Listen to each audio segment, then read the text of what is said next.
नमस्कार दोस्तों, स्वागत है आपका मेरे इस खास ब्लॉग में जहां मैं आपको लेकर चलने वाला हूं पवित्र संगम नगरी प्रयागराज, जहां इस बार 144 साल बाद महाकुंभ का भव्य आयोजन हो रहा है। यह वही स्थान है जहां गंगा, यमुना और अदृश्य सरस्वती नदियां का संगम होता है और यहां स्नान करने से मोक्ष की प्राप्ति मानी जाती है। तो चलिए मेरे साथ इस ऐतिहासिक और आध्यात्मिक यात्रा पर चलते हैं। हमने अपनी यात्रा की शुरुआत पटना से की है और इस बार हम बाय रोड जा रहे हैं। रास्ते में कई खूबसूरत नज़ारे देखने को मिले, गांवों की हरियाली, नदियां, पुल और हाईवे का शानदार अनुभव मिला। यह सफर काफी रोमांचक होने वाला है। आगे बढ़ने के बाद हमने अपनी गाड़ी पार्किंग में लगाई और वहां से हमने एक ऑटो लिया, जिससे सफर करना ज्यादा सुविधाजनक था। रास्ते में हमने आसपास के नज़ारों का आनंद लिया और आराम से बैरिकेडिंग तक पहुंच गए। बीच बीच में क्योंकि काफी श्रद्धालु थे तो हमें थोड़ा ट्रैफिक का सामना भी करना पड़ा, लेकिन धीरे धीरे हम लोग जहाँ तक गाड़ी जा सकती थी पहुँच गए थे। दोस्तों, तो आखिरकार हम प्रयागराज संगम के काफी नजदीक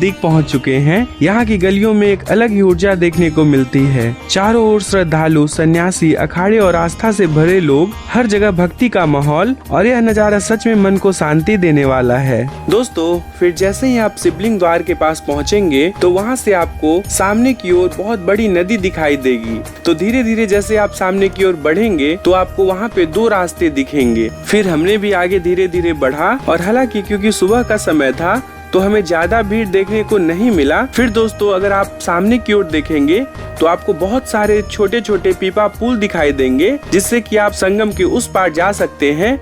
और वास्तव में घाट उसी तरफ बनाई हुई है जहाँ पे आप स्नान का लुत्फ उठा सकते हैं। हम लोगों ने भी थोड़ा आगे बढ़ा और अपने सारे फैमिली का इंतजार किया और वहाँ एक साथ होने के बाद हम लोगों ने दाएं रास्ते की ओर बढ़ा, जो रास्ता सीधा संगम की ओर बढ़ती है, जहाँ पे आगे जाकर सीधा संगम का द्वार देखने को मिलता है। लेकिन उससे पहले आपको 28 नंबर पीपा पुल दिखेगा, जहाँ से आप डायरेक्ट उस पार पहुँच सकते हैं, जहाँ पे आप स्नान कर सकते हैं। और 28 नंबर पुल से हम लोग धीरे धीरे आगे की ओर बढ़ने लगे। और दोस्तों, संगम के स्नान के लिए हम लोग काफी एक्साइटेड हो चुके थे और हम लोग जल्दी जल्दी आगे की ओर बढ़ रहे थे ताकि हम लोग जल्दी से स्नान कर सके। अब हम पहुंच चुके हैं संगम घाट पर, जहां गंगा, यमुना और सरस्वती का संगम होता है। दोस्तों, इस बार महाकुंभ खास है क्योंकि यह 144 साल के बाद आया है और यहाँ स्नान करना बेहद शुभ माना जा रहा है। चारों तरफ श्रद्धालु स्नान कर रहे हैं, मंत्रोच्चारण हो रहा है और आस्था अपने चरम पर है। मैंने भी इस पावन संगम में स्नान किया, जो सच में एक अलौकिक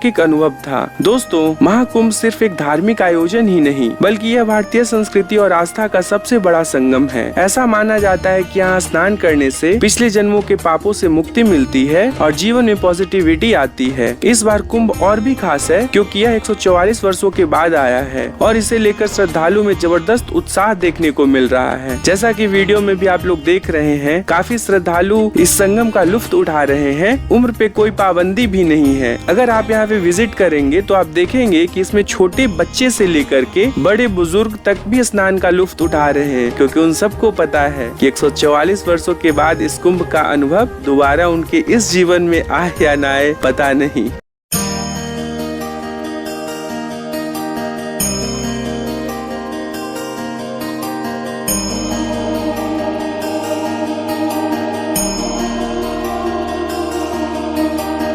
दोस्तों, इसके बाद हमने संगम के दर्शन करने के लिए एक नाव ली और पानी के बीचों बीच से चारों ओर का नजारा मंत्र मुग्ध करने वाला लग रहा था। पानी की लहरों पर तैरती नावें, श्रद्धालु स्नान करते हुए और दूर दूर तक फैला आध्यात्मिक माहौल, यह सब किसी ड्रीम से कम नहीं लगता था। यह अनुभव आपको महाकुंभ की भव्यता का एहसास कराता है।